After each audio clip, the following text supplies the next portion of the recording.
Ka ndëruar jetë në spital 15 vjeçari i plagosur një javë më parë me thik në Durrës.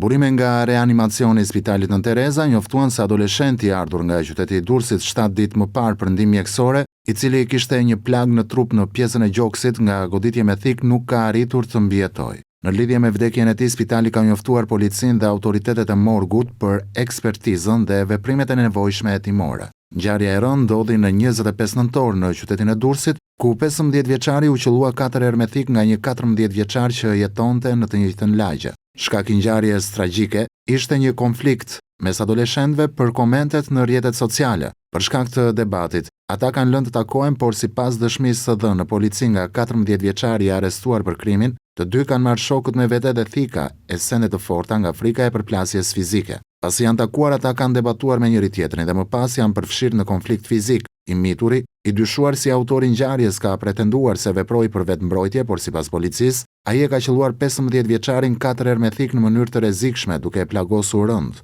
Adoleshenti fillimisht u dërguar në spitalin e Durrësit, ku ju nënshtrua një ndërhyrje kirurgjikale dhe më pas u transferua në Tiranë për trajtim të specializuar, por nuk arriti të mbijetojë.